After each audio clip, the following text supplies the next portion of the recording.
Mambo aripo pamsiwo iye wafapa mchinjiko asiano uya zino kutora wakeo pamsiwo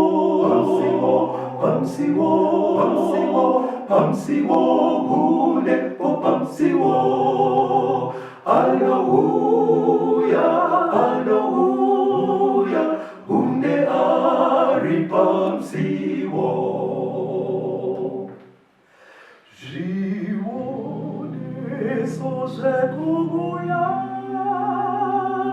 zino ziriko itika, to onane kukasika.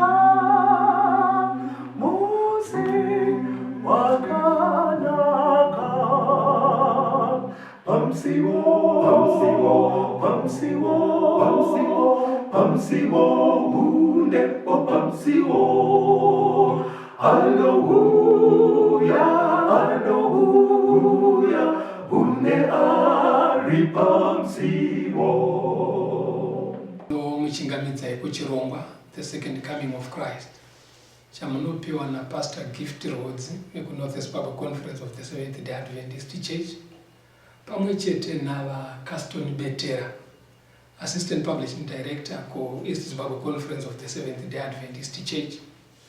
Mu studio nastina Proclaim Rhodes arikutisira into sign language. Abetera paseva terere. Vatereri tinokuchingamidzai. Tinoda kuti regai tipinde murukuredu yanhasi. Tiri kutaura nemusoro wenyaya kutaura nendimi. Regai vabetera vatitungamirire tibva tapinda murukuredu. Tinoda kutenda ndochidzidzo chatinacho mukati mezuva ranhasi kutaura nendimi. Ngatibvai tatongopinda muchidzidzo ichi vana vaMwari. Tichatanga nekuverenga kuna John 3 verse 16. Tiverengere mufundisi. John chapter 3 verse 16. Nokuti Mwari wakada nyika, nokudaro kuti wakapa mwanakomana wake wakaberekwa mumwe oga, kuti ani nani unotenda kwaari arege kufa asi ave noupenyu husingaperi. Ndo rimwe vhesi rakajairika chose mubhaibheri mufundisi. Riri kuisa pachena kuti Mwari panyaya tinogara tichiwira mustudio yekuponeswa kwevanhu akatoda iri nyika yose kuti ani nani zvakanenge angotenda obva aita sezviri kutarisirwa naMwari anobva awana kupona.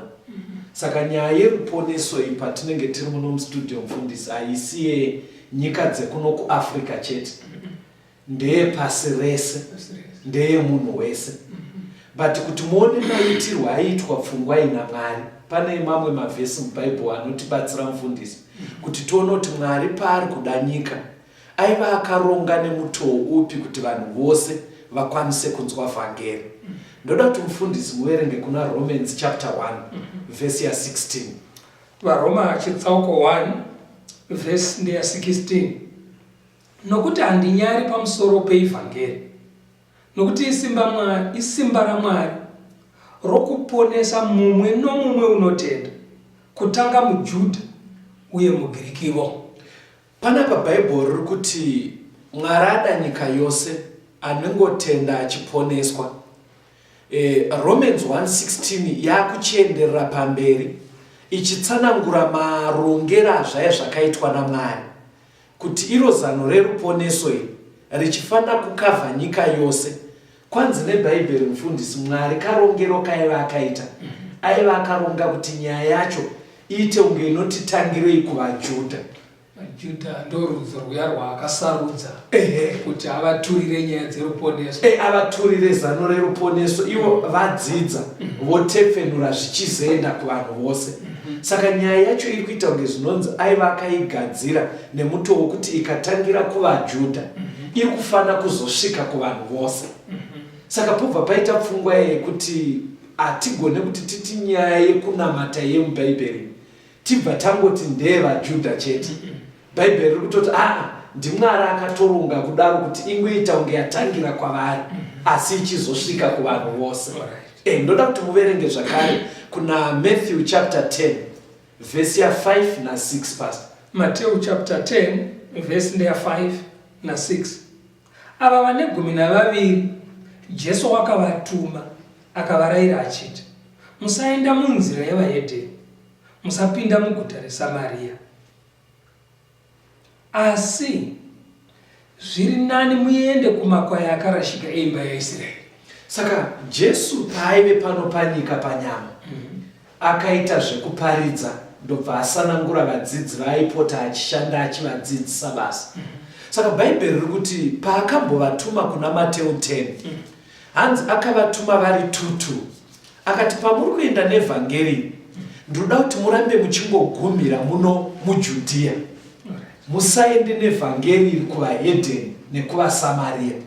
Saka zvoburitsa pfungwa yekuti mukutoronga kwaMwari pakufambiswa kwevhangeri ane maitiro aiva akaita ekuti vhangeri rimbotanga raita kunge ranota kuvaJudha, achiziva hake kuti nyaya yataurwa navaRoma yekuti rizoenda richazoenda. Saka pana patiri kutoradzwa zveshuwa vhangeri richingotanga kuvaJudha. Ndaona muda kutaura iri kutijekera kuti Mwari aida kuti kuvaJudha first ndo vakanga vakapuwa nyaya idzi. Yes. Saka Jesu pakuuya kwake ari kuti imbotanga yamatsokodzera kuvaJudha. Kana zvanaka zvokutaura kwamuri kuita kumberi uko pane mukana wekuti rizobuda musekuro yavaJudha richienda kumberi. Saka pfungwa iyoyo yagara yaive naMwari yekuti kana vatsokodzera kuvaJudha kwazvaita uko maJudha ndo aifanira kuzoita semwenje votepfenyura nyaya dzeruponeso dzichienda kwese. Saka pese panenge pachitaurwa vhangeri Mwari aitoziva kuti vanhu vandiri kutuma vanhu vari kuenda kuvanhu. Saka aitarisira kuti zvinofanira kufamba zvakanaka. Saka pazano iro ndoda kuti muverenge kuna Ezekiel chapter 3. Ezekiel chapter 3 verse ya 4 na 5. Munzwe kuti zvaifamba sei. Ezekiel chitsauko 3 verse 4 ne verse 5. Zvino akati kwandiri, mwanakomana womunhu, famba uende kuimba yaIsraeri, utaure kwavari mashoko angu. Nokuti hautumwi kurudzi runo mutauriro usingazikamwi, norurimi runogozha, asi kuimba yaIsraeri. Ndiye Ezekiel. Ezekiel paambotumwa naMwari ari kunzi Ezekiel basa rako rakareruka. Pandiri kukutenda unoparidzira vanhu uchivaudza mashoko angu. Hazvimbofaniri kukunetsa because ndiri kukutuma kuvanhu vane same language newe. Ende ivo kana vachitaura unotonzwa zvavanotaura. Ivo uchitaura vachinzwawo zvauri kutaura. Kuimba yaIsraeri vaJudha.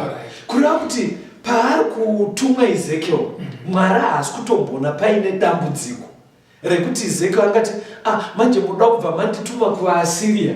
Anotonzi Ezekiel nyaya yako yakareruka pakuti uri kuenda kuvanhu veIsraeri vane language yaunonzwa iwewe uchitaura unovanzwawo.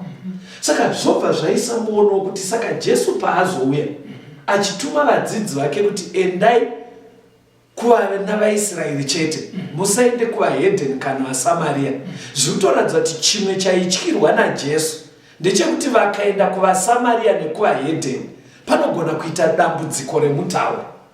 Kureva kuti nyaya yemutauro yakakosha pakufamba kwevhangeri reruponeso. Ndizvozvo chaizvo. Saka nyaya yemutauro ikaita kunge paita vanhu vairi vasiri kunzwanana zvinokanganisa kufambiswa kwevhangeri.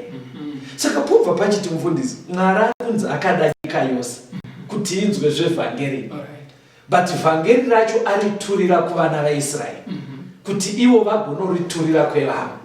Saka dambudziko rinobva raitika nderekuti vana vaIsraeri mutauro wavo wakasiyana nemutauro uri pasi rese, ndeve chiJudha kunyange nanhasi. But vhangeri rimanje Mwari ada kuti riponese vanhu vari kuAfrica, ada kuti riponese vari kuChina, ada kuti riponese vari kuBrazil. Saka pari kubva paratidza kuti paigona kugosha kuna Ezekiel zvakareruka, kuvadzidzi vake zvakareruka nekuti akabva ati musamboende kure, rambai muri mudhuze. But iye zvinezvi tiri muno mustudio kudai imwe pfungwa yatitori nayo mufundisi ndeyekuti vhangeri risvike kuvanhu vese. Even titori muno toda kuti risvike kune malanguages ese vanhu vachiatsanangura. ndikuona muda kuti hatisataenda pandima inotevera. aiwa inini zviri kundijekera kuti pekutanga vanhu varakapiwa vari kunzi rakambitenderera panapa. Yes. Mutauro wavo wanga uri muchihebhuru. Ndizvozvo. Asi rinofanira kusvika kuvanhu vese nekuti vanhu vese vakadiwa naMwari. Saka panogona kuramba paine mubvunzo manje kuti kana yari kumboti ingotendererai panapa, ingotendererai panapa, uye mutauro uchikosha. Saka kumberi kwenyaya kuri kuti kudii? Kumberi ndokwatakwenda. Ndoda kuti muverenge Mateo 28. Matthew chapter 28 verse ya 19 na 20. Muchiona manje nyaya yacho yakusandurwa. Iverengerei vateereri vedu. Mateo 28 verse ya 19 na 20. Endai naizvozvo mudzidzise marudzi ose, muvabhabhatidze muzita raBaba neroMwanakomana neroMweya Mutsvene, muvadzidzise kuchengeta zvose zvandakakurayirai imi. Tarirai ndinemi mazuva ose kusvikira pakuguma kwenyika. NdiJesu ari kutaura futi nevadzidzi. Vaamboti musaende kwese kwese. Apa amuka kuvakafa manje. Akuchiti chiendai pasi rose. Nekundudzi dzose muvaudze vhangeri. Ende vanhu vari kufanira kutoudzwa nemutoo wakadaro kuti vanzwisise mufundisi zvekuti vagone kutozobhabhatidzwa. Vanhu vari kunzi endai ava ndovadzidzi vake. Ndovadzidzi vaya vakambotumwa vachinzi musaende kuvahedheni. Ende vadzidzi vake vaive vechiJudha, vechiIsraeri. Ndovakuchinzi ndakukutumai kuenda pasi vese. Saka mubvunzo unobva watoya mufundisi ndokuti vanoenda sei ivo vaine mutauro mumwe chete. Ende unoziva pawabvunza ndozvandandauda kutobvunza kuti patovakomana ava Jesu achivadedza vaidedzwa kufishini, ndizvozovatarisa kwavaitorwa kwacho. Asi vanhu vakanga vakaenda kuchikoro zvakanyanyisa zvokuti ungati vakambowana exposure yekudzidza mimwe mitauro. Saka vakunzi chiendai kuvanhu vese. Ipapapo manje ndozvandandauda kubvunza kuti saka avatuma kudaro iye aitoziva kuti zvandavaudza izvi hazvibude. Aitoziva kuti hazvibude, pane chimwe chiri kufanira kugadziriswa. Because aitoziva kuti inani start, hapana kwavanogona kutonotangira. Saka pfungwa iyi yekuti vhangeri riende pasi rese vateereri ndopfungwa yakazara mubhaibheri. Tichingotangira nguva Jesu amuka kuvakafa, akabva atepfenura nyaya yakasiyara adingindira yatothimu yekuti vhangeri ngarichienda pasi rese. Ndoda kuti muverenge kuna Revelation chapter 14 verse ya 6 nevhesi ya 7. Zvakazarurwa chitsauko 14 verse 6 neverse 7. Vateereri pari kuverengwa vhesi rinyatsoteererai munzwe mataurirai inoitwa nyaya yacho. Yakada kungofanana na Mateo 28, but apa inoita kanenge kakutsimbidzirwa kuti tibva taziva kuti Mwari arida kuti vhangeri rinzii. Verengai tinzwe. Zvakazarurwa 14 verse 6 na 7. Zvino ndakaona mumwe mutumwa achibhururuka pakati pedenga, ane ivhangeri isingaperi, kuti aiparidzire vanogara panyika namarudzi ose nendudzi dzose nendimi dzose navanhu vose. Akati neinzwi guru, ityai Mwari mumurumbidzei, nokuti nguva yake yokutonga yasvika. Namatai iye wakasika denga nenyika negungwa namatsime emvura. Panapa Bhaibheri riri kutsanangura kufamba kuri kufanira kuita vhangeri, Mwari achitarisa vhangeri rake. Riri kunongedzerwa ichiita kunge ngirozi iri kufambisa kuri kuratidza Mwari zvaari kutarisira kuti zviitwe pasi pano mufundisi. Zviri kunzi vhangeri raifanira kusvika kundudzi dzose, zvikanzi nemarudzi ose, zvikanzi nendimi dzose. Muri kuona chazvasiyana naMateo. Mateo angoti endai neivhangeri iri pasi rose. Saka ikanodaro inoita kunge zvinonzi amene imwe target. But zvakazarwa manje ida kutokuritsa kuti ndiri kutoziva kuti ndiri kukutumai kundudzi dzose dziri panyika. Ndobva abva ati marudzi futi. Kuchirungu inenge ichinzi nations, yonzi tribes. Yapedza kudaro iri kubva yati languages nemitauro. Yabva yati ndimi kureva languages. Zvekutoti patsanangura bhuku razvakazarwa kuti endai nevhangeri kumarudzi ose, ndimi dzose nevanhu vose, pari kutoti ndimi apo mufundisi riri kureva languages. Ndo chidzidzo chatinacho chatiri kuti kutaura nendimi. In other words, kurerutsira vateereri vedu tiri kutoti kutaura malanguages panyaya yekufambiswa kwevhangeri, kutaura pamusoro pemitauro. ndo nyaya tiri kudzidza munomu, tiri kudzidza nyaya yemitauro. Maybe kuti zvijeke, because tikangoti kutaura nendimi, saka bhaibheri rabva ratibatsira kuti aiwa vhangeri ngariende kuvanhu vose, marudzi ose, nendimi dzose. Saka ndimi kureva malanguages, kungoreva tikati rurimi kureva language 1, tikati ndimi taakutaura mitauro ya1. Ndo pfungwa ina Mwari kuti vhangeri risvike kumitauro yose. Pakujekerera vari kujeka unowa anditika toda kutenda vateereri, toda kuti tirambe tiri kudzidza nyaya yedu iyi. Ngatimbonzwa kambo tienderere mberi nechidzidzo chedu. Vana veJerusalem vanokudza Jesu she, vana vamazuvano varumbidza iyewo. Terera izira vana she, terera izira vana she.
tiri kuenderera mberi murukuro yedu kutaura nendimi. Regai tibva tangopinda muchikamu chinotevera.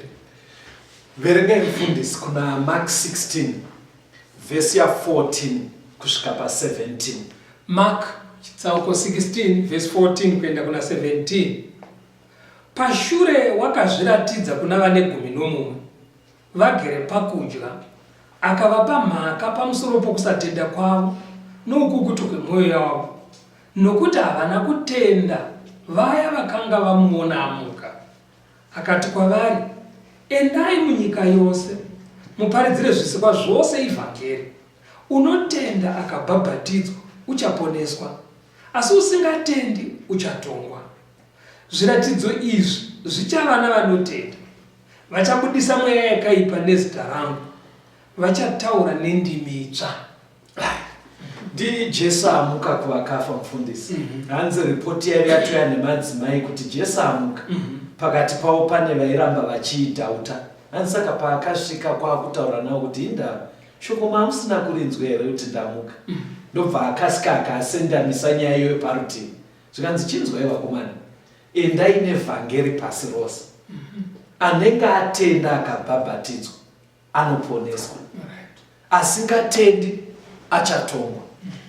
Saka tiri ipapo pega mufundisi, panobva panetsa ndepekuti nyaya iyi yabva yatosimba kudaro chinguvana, patone kutongana pakatoita aramba chinguvana ichocho mufunge nekumuka kwake kwakafa, nyaya yacho yabva yatokwidza makata kudaro kuti asingatende oramba kubhabhatidzwa achatongwa. Mubvunzo unobva kuti mufundisi, ndine ndichinyanyotongerwawo dzei munhu ari kunzi ari kuya nevhangeri rakakosha asi ndisinganzwe mutauro wake? because vakunzi chiendai pasi rese. Muri kuona pasvika semuenzaniso kuti mobva manzi varwadza kune munhu ari kubva kuBrazil mukasaita zvekuseka musingateerere nyaya yachataura muri kufa. Imunyatsoziva kuti hamunzwe chinotaurwa kuBrazil ende munhu wacho muchinyatsoziva kuti haagone shona inobva itonge nyaya yacho yakaoma. Saka muri kuona pandima inotera Jesu abva ati aiwa musati mandibvunza mubvunzo kuti nyaya iyi tineiendesasei. Abva atoti vanotendawo nyaya yekufambisa vhangeri pa11 wenyu ipapa kutaura chokwadi ndichaita kuti mutaure ndimi itsva.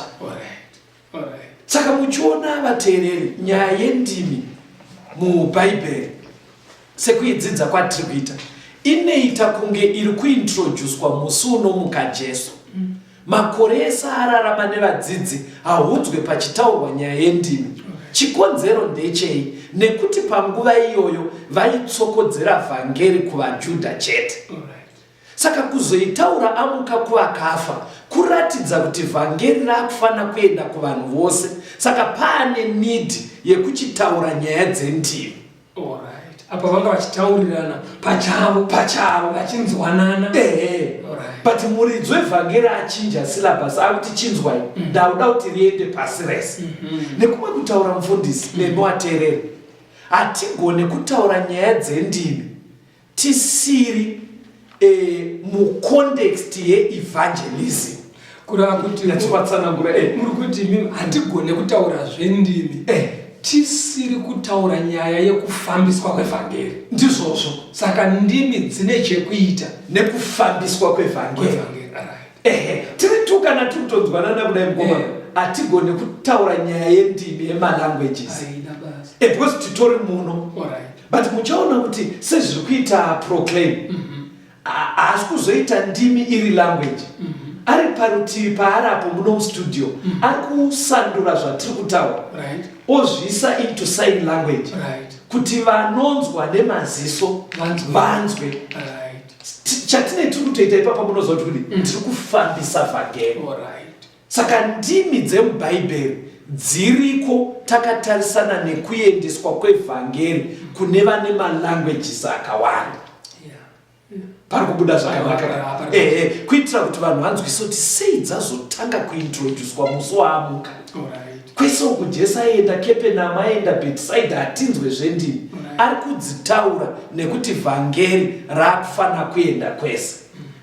But iye ari kutozva kuti vakomana ava havagoni havana kudzidza. Saka inzwai zvaanotaura kuna Luke 24 muverenge kubva pavhesi 46 kusvika pavhesi 49. Luke chapter 24 verse 46 kuenda ku49. Akati kwavari ndizvo zvakanyorwa kuti Kristu uchatambudzika agomuka kuvakafa nezuva retatu kuti marudzi ose aparidzirwe nezita rake kutendevuka nokukangamurirwa zvivi vachitanga paJerusarema. Imi muri zvapupu zvezvinhu izvi. Tarirai ndinotuma pamusoro penyu chipikirwa chababa vangu. Asi imi garai muguta kusvikira mafukidzwa nesimba rinobva kumusoro. Panapa zviri kunzi nyaya yaKristu yekutifira yenge yakanyorwa mumagwaro uye kuti achamuka zuva retatu ndo zvazvaifanira kuita. But iri kubva yati amuka zvanga zvakatorongwa naMwari kuti marudzi ose aparidzirwe rudzikinuro. Achingobva mukumuka zviri kutonzi zvazvakarongwa kuti nyaya ichiparidzirwa marudzi ose vaudzwe kuti rudzikinuro ruri muna Kristu. Ndakambokudzwai muchitaura nyaya yekuti makambosangana nevanhu vaiti Jesu mudzimu weva kune vanhu vane pfungwa dzakadarodzwa vachiti haidimi munosiya zvemidzimu yedu munosiya chivanhu chedu motisikasika nemidzimu yavamwe Jesu mudzimu wavarungu. Asi mabudiro ari kuita nyaya ikai iri kuisa pachena kuti nyaya yaJesu haisi yemaJudha bedzi haisi yevarungu. Yakatangira ikoko nekuti ndo vanhu vakasarudzwa naMwari asi vaisarudzirwa kwete kuti igova yemumba mavo asi kuti igopararira ichinhanhirawo nekuno kwatiri. Saka maona yatokuno. Saka pakudaro manje kuti vanhu vese vaparidzirwe rudzikinuro muna Kristu Jesu kureva kuti pakufana kuenda kumalanguages ese. Saka manzwa pamaverenga apo bhaibheri rabva rati asi mimi garai pai pajerusarema kusvikira mapiwa simba aizviziva kuti vakomana ava taski yandiri kuvapa havaigone because havatogone kunotaura nevamwe vanhu vedzimwe ndudzi. Saka simba ravaida kupiwa apa isimba rine chekuita kuti vhangeri risvike kune dzimwe ndudzi. Verengai kuna Acts 1 verse 8. Mabasa evapostori chitsauko 1 verse 8. Yes. Asi muchapiwa simba kana mweya mutsvene wauya pamusoro penyu. Ipapo muchava zvapupu zvangu paJerusarema napaJudhea rose napaSamaria nokusvikira kumugumo yenyika. Simba rataurwa naLuke riya riri kudzokorwa kuna Acts 1 verse 8. Hanzi kana mapiwa simba iri muchagona kuva zvapupu paJerusarema, paJudhea, paSamaria nekusvika kumugumo upi wenyika. Iriyo nyaya yavakatumwa pana Mateo 28. Saka kureva kuti simba ravaifanira kuzopiwa iri rine chekuita nekuti vhangeri rigone kuenda kwese ikoko. Saka ndoda kukubvunzai unenge mubvunzo nando kuti ndione kuti mabate efundisa. Sei vainzi varambe vari paJerusarema? Vainzi varambe vari paJerusarema kusvikira vapiwa simba. Ndo raizovagonesa kunoita basa ravanga vachitumwa. Magona mufundisi. Because pfungwa yandoda kuti ibude kuvateerera ndeyekuti vaisangomirira simba. Because unopedzisira rina simba ringodonedza mabuilding kana kuti rekuridimura vanhu. Iri simba irika raive nechekuita chinoita kuti vhangeri riende. Because tikangoti power inonetsa kuti they were waiting for power. Ngazvijeke kuti raive simba rekubatsira kuti vhangeri riende kundudzi. Chibva maverenga vhesi ya 9 mosvika ku13 pana mabasa 1 ipapo. Mabasa 1 vhesi ya 9 kuenda kuna 13. Zvino wakati areva izvozvo akakwidzwa vachitarira, gore rikamubvisa vakasazomuona. Zvino vachitarisisa kudenga iye achikwira, tarira varume vaviri vakamira navo vakafuka nguo chena. Ivo vakati, imi varume veGarirea, makamirireiko makatarira kudenga? Uyu Jesu wakabva kwamuri wakakwidzwa kudenga uchauya saizvozvo sezvamamuona achienda kudenga. Zvino vakadzokera Jerusarema vachibva pagomo rinonzi reMiorivhi riri pedyo neJerusarema, nhambo yorwendo rweSabata. Vakati vapinda vakakwira muimba yaiva pamusoro pavakanga vagere, vaiti Petro naJohani naJakobo naAndrea naFiripo naTomasi naBhartoromeo na Mateo na Jakobo mwanakomana wa Arifeo na Simoni Zerote na Judas mwanakomana wa Jakobo. Mfundisi muri kuverenga zvakanaka zvekuti ndofunga zviri kunyatsocheka kune vari kuteerera Mwari akukomborera. Hanzi Jesu apedza kutaura nyaya yekuti muchapiwa simba, hanzi akabva atoenda. Ndo zvinoratidza kukoshesa kunoita Jesu nyaya yekufambiswa kwevhangeri. Munoziva kuti isu kana tichionekana nevanhu tinotaura tunhu twakawanda. Musazokanganwa kuzarira huku, musazodianoona nyaya dzatotaura. Iye nyaya akapedzera kutaura mufundisi ndeyekuti mutange paJerusarema, paJudhea, Samaria, musvike kumugumo yenyika. Muri kuona here kuoneka kwacho? Hanzi ndobva abva atoenda. Achienda kudaro hanzi pakabva pauya ngirozi dzikati, varume veGarirea, mabva maramba makati ndee kudaro zvaita sei? Jesu aendawo achadzoka semaonera amuri kuita achienda. Ndo theme yedu mufundisi. Imboudzai vanhu kuti Jesu ari kuuya. Jesu ari kudzoka kuteerera. Saka tiri timu yekuti the second coming of Christ. Yes. Iye akavimbisa. Jesu hanyebe vanhu vanogona kunyepa. Handiri kudzoka, ndakutosvika. Iye asingauyi. But Jesu zvaakavimbisa anozadzisa. Hanzi apedza kudaro. Hanzi shuwa vakabva vachitotanga kudzokera kuJerusarema. Sei vaidzokera? Vaivanzi garai. Mumirire muri paJerusarema. Mumirire. Hanzi vakabva vaenda muupper room. Ende vabva vadonongodzwa mazita avo vari kunzi varume wacho veGarirea vari 11 kudaro ndobva Judhasi asisipo ndobva vataurwa mazita avo ndobva vaenda kuupper room musi iwoyo. Chiverengai mabasa 2 kuna mabasa 2 vhesi ya 1 na 2. Zvino zuva rePentekosta rakati rasvika, vakanga vakaungana vose pamwe chete panzvimbo imwe. Pakarepo kutinhira sokwemhepo inovhuvhuta nesimba kwakabva kudenga, kukazadza imba yose mavakanga vagere. Yasvika verse 2. Toda kutenda. Panapa hanzi zuva rePentekosti rachizosvika, vakangomirira vari paJerusarema. Ndo pakanzikwa kutinhira kwakazadza imba. Hanzi vese vaiva vakaungana panzvimbo 1. Hanzi kutinhira kuya ndobva kwazadza mumba mavakanga vagere. Pfungwa imwe yandoda kutsimbidzira mufundisi patiri kufamba zvishoma nechidzidzo ichi. Pane nyaya dzimwe dzandoda kuti dzijeke kuvateereri vedu. Pavhesi 2 pamaverenga panzi kutinhira kukazadza mavakanga vagere. Dai uri mutauro wechirungu iri kuti kukazadza where they were sitting. Sitting yekugara chaiko kwatakaita. Saka ndoda kuti pabva patojeka kuvateereri kuti pakadzika simba riya paPentecost, vanhu vanga vasina kumirizika mumba. Vanga vakatogara mufundisi.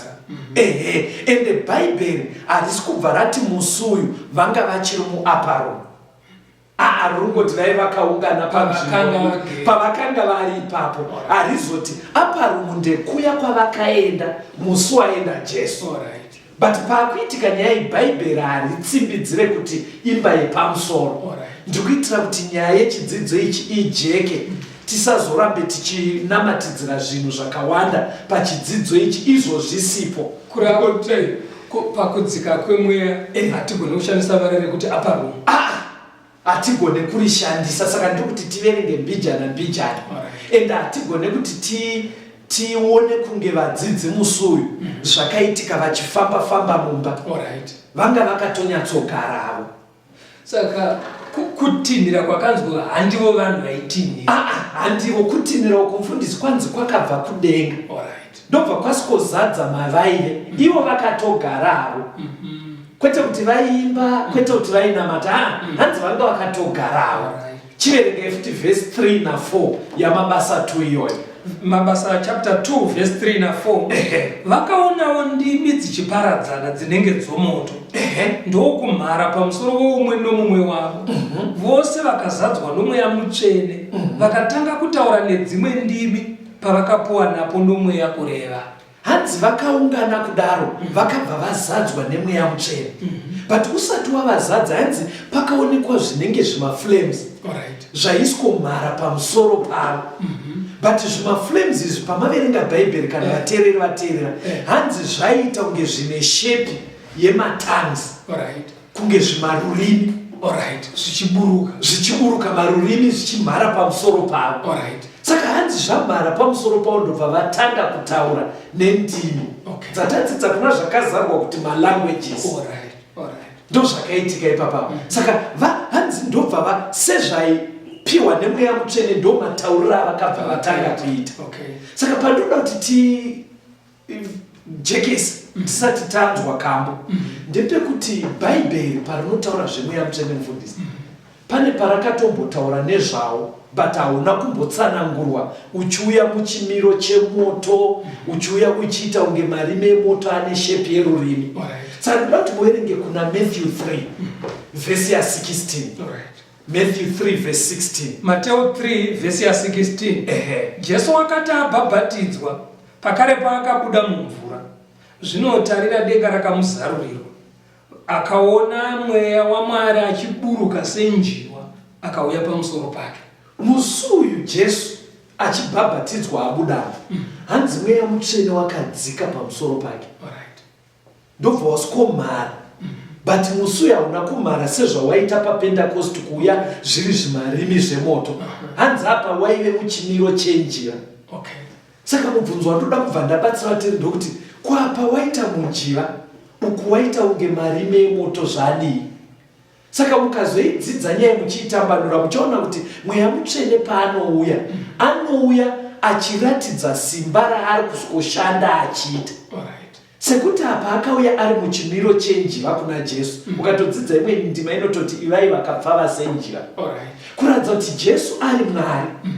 Ministry yaakauya achiita yamufundisi panyika aiita ari muchimiro chinenge chenjiva kupfava kwacho.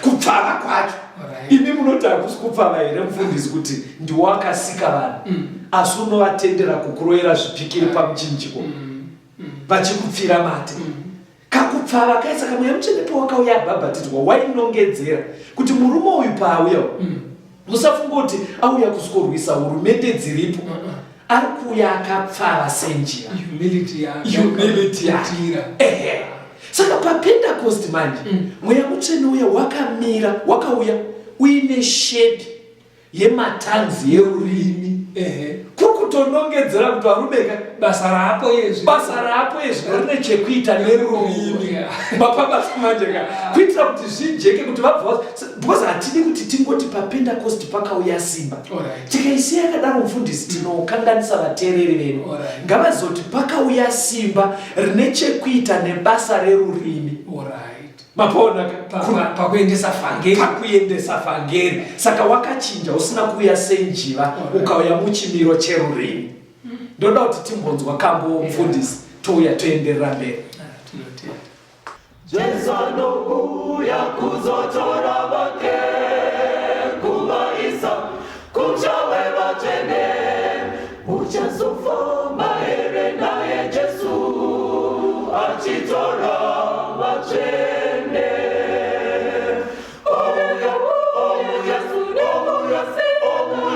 Jesu anouya kuzotora vake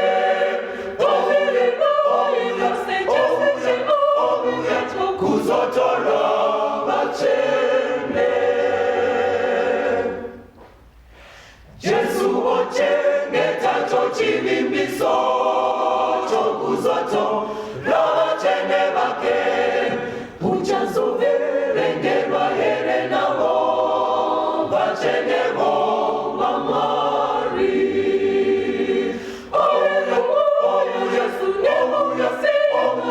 Jesu anouya kuzotora vake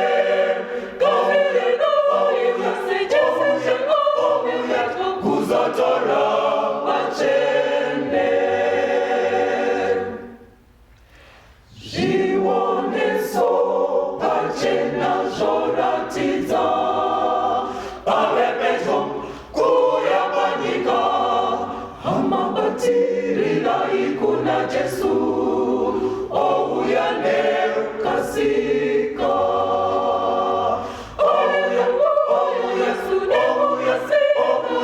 Jesu anouya kuzotora vake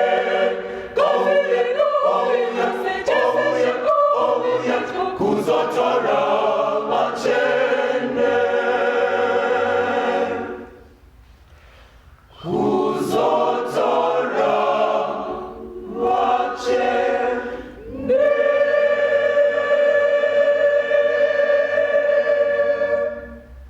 Tinomuchingamidzai zvakare vateereri. Tiri kuenderera mberi murukuru yedu kutaura nendimi. Patiri kunzwisisa kuti ndimi dzatiri kukurukura panapa zvinoreva mitauro kana kuti malanguages. Asi zvine chekuita nekufambiswa kweevhangeri. Vabetera titugamirire tipinde verengai kuna Acts chapter 2 verse 5 na 6. Mabasa evapostori chitsauko 2 verse 5 neverse 6. Zvino paJerusarema pakanga pagere vaJudha, varume vakarurama vaibva kumarudzi ose pasi pedenga. Zvino kutinhira uko kwakati kwanzwika, vanhu vazhinji vakaungana vakakanganiswa nokuti mumwe nomumwe wakavanzwa vachitaura norurimi rwake. Saka kutinhira kuya kwaitika mufundisi munzvimbo isina kutsanangurwa kuti apa bhaibheri harina kudaro. Hanzi vanhu vakabva vasikoungana ndobva vashamisika vachinzwa vanhu vachitaura nendimi kana kuti vachitaura malanguages aya.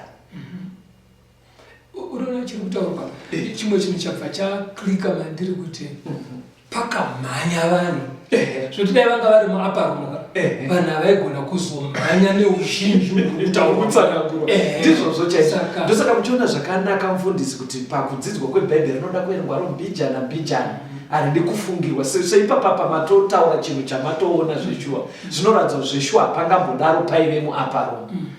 saka vanhu vamhanya hanzi vakasikoshamisika.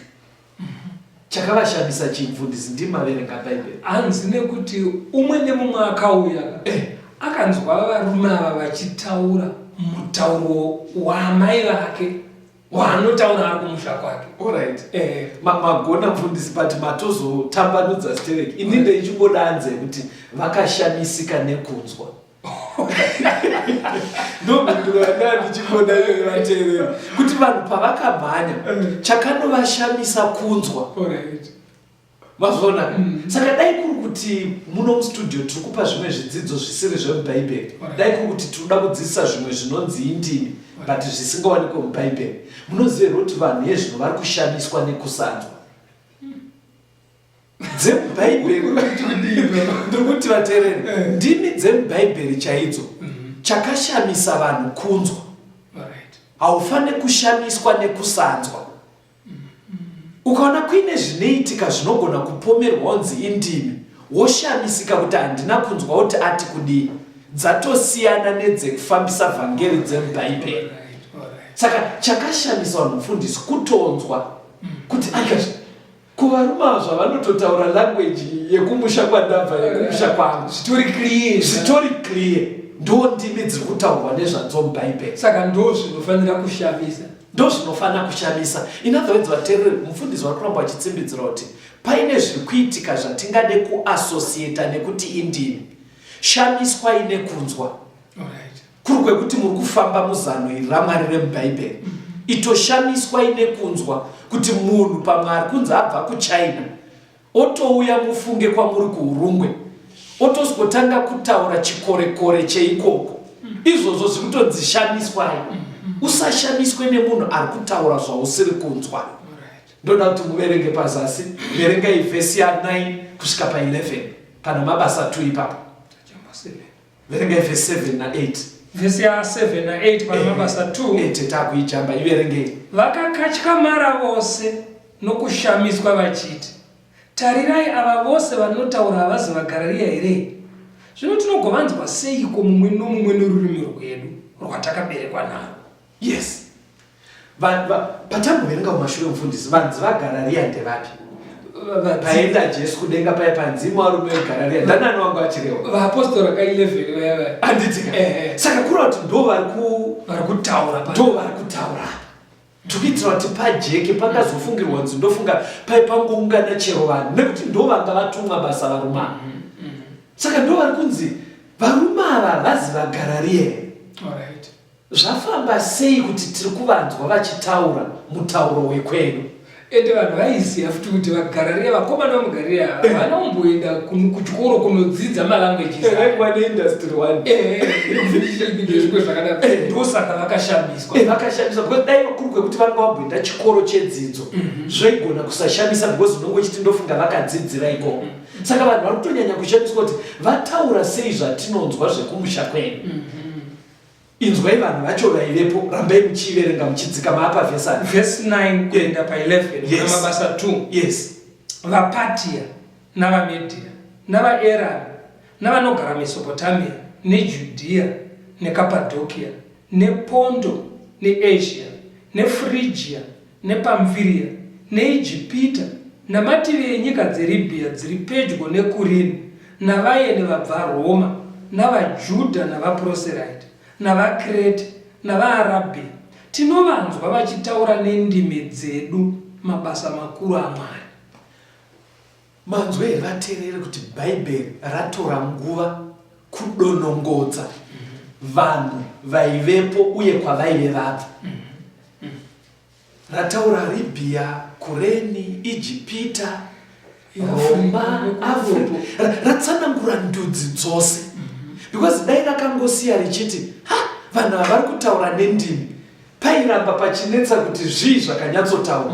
Saka Bhaibheri kudonongodza kwaraita mufundisi riri kuita kuti muzive kuti malanguages akataurwa nevadzidzi ndeenyika dzamaverenga dzese idzo.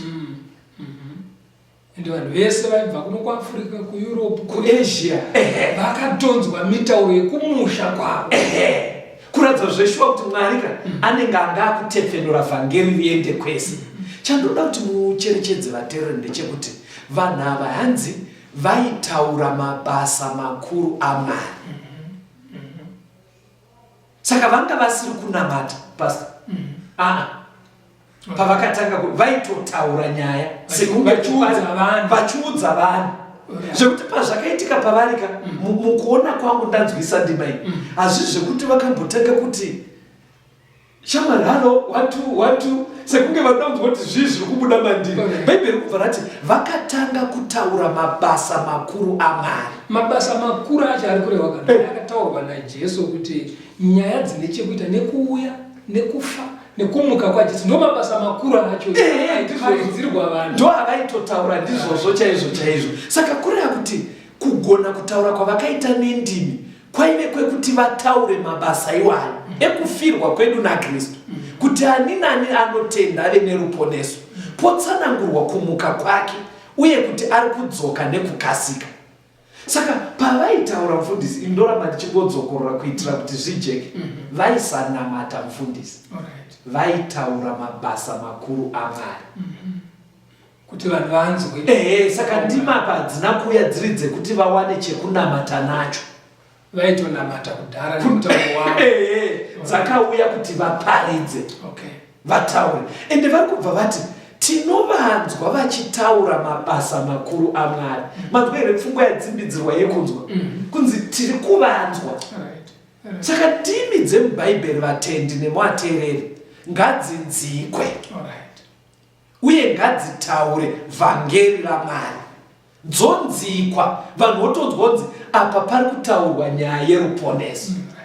Ndo pandanchida kuti pajeke ipapapo ndoda kuti tifambe tiende mberi mufundisi. Muchaona nyaya iyoyo iri kuramba ichijeka. Verengai kuna mabasa 10. Mabasa 10 vesi ya 44 na 45 na 46. Kuna mabasa 10. Mabasa chapter 10 verse 44. Yes. Petro akati achataura mashoko aya, Mweya Mutsvene akaburuka pamusoro pavose vakanzwa shoko.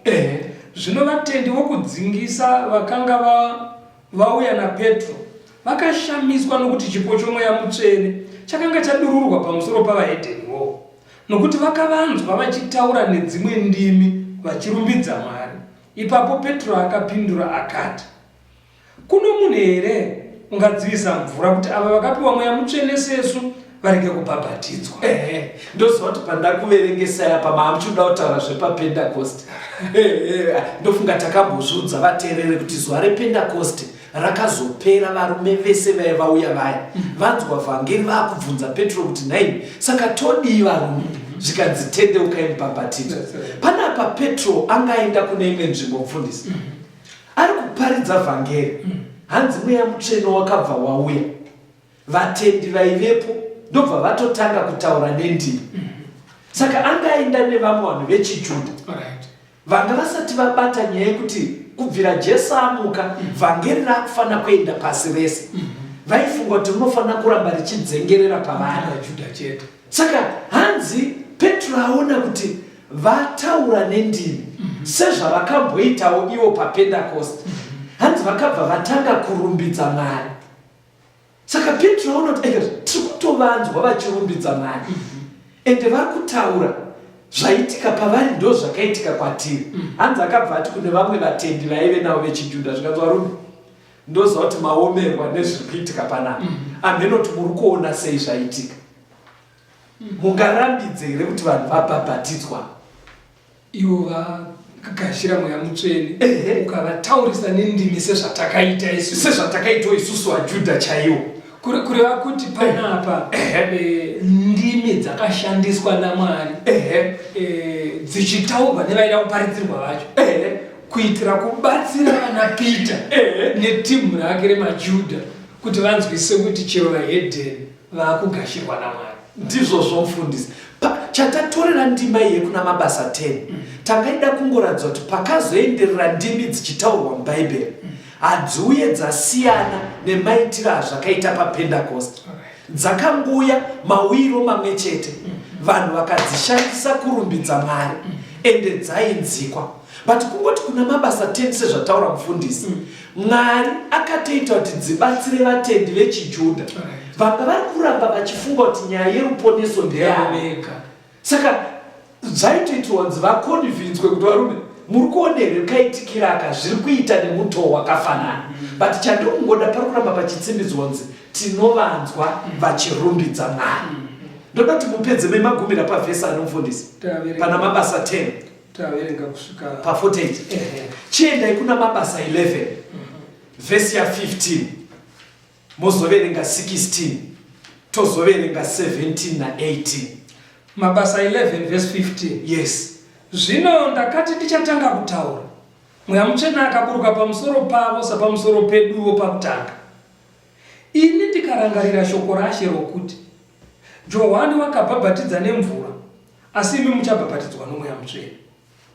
Zvino kana Mwari akavapa chipo icho chaakatipa isu pakutenda kwedu kunaShe Jesu Kristu, ini ndaigova ani waigona kudzivisa Mwari. Zvino vakati vanzwa izvozvo, vakanyarara vakakudza Mwari vachiti zviro kwazvo Mwari wakapa vahedhenivo kutendeuka kwoupenyu. Toda kuti inzwai vateereri. Petro abhabhatidza vanhu vaya akazodzokera kuJerusarema. Ndobva anzi iwe tiudze kani uri kunzi wakaenda kuvanhu vasiri vechiJudha kaini. Saka apa anga akuzvidayira zvikanzi varume inzwai zveshuwa ndakaenda.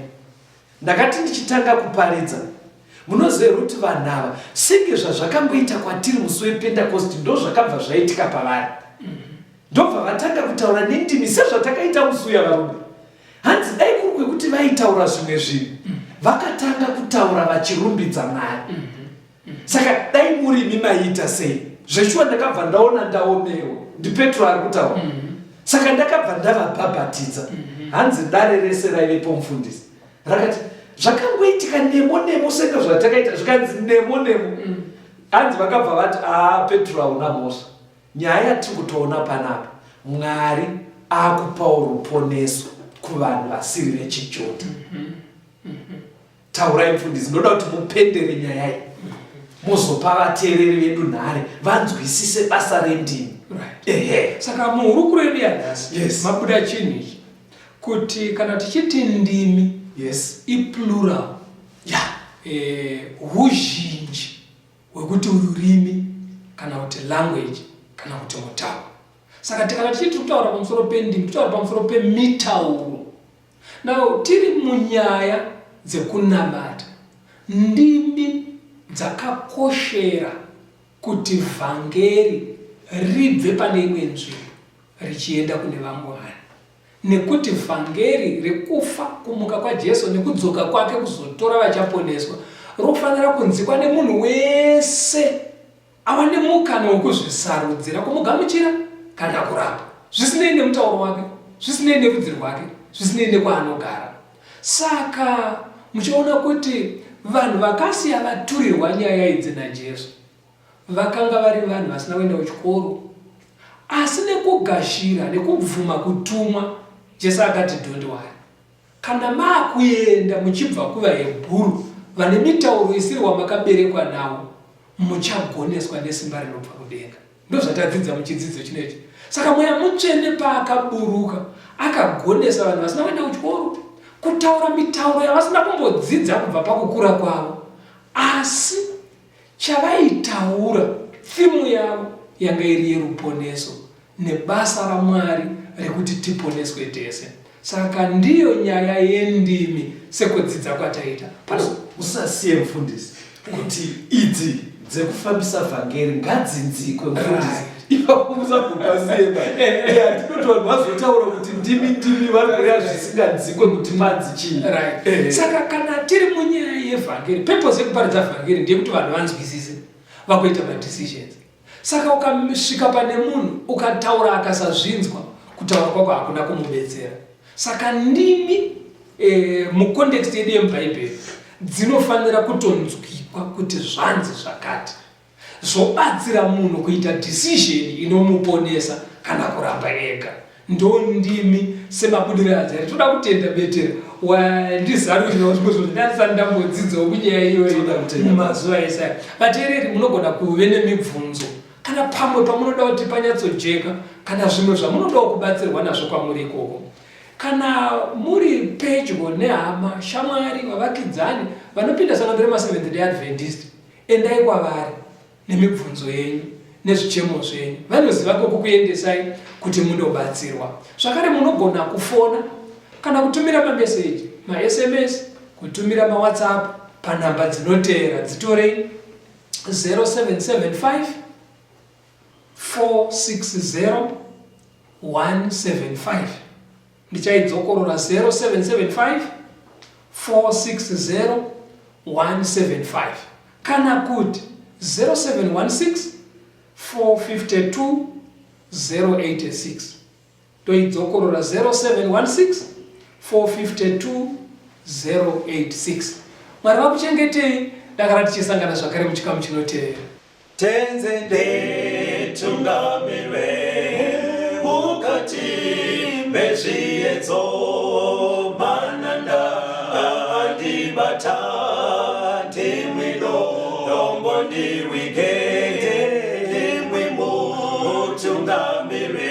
Tenze ndetungamirwe semwana onyaradzwa munganyaradze nyanza, mananda anomunzwa kana matinyarara emwete tenzi wenyanza. Tenzi nditungamire apo ndasvika nyanza, mananda vondishisa andichienda zororo ndotsamira kune mwinga ngandinzwe imwi moti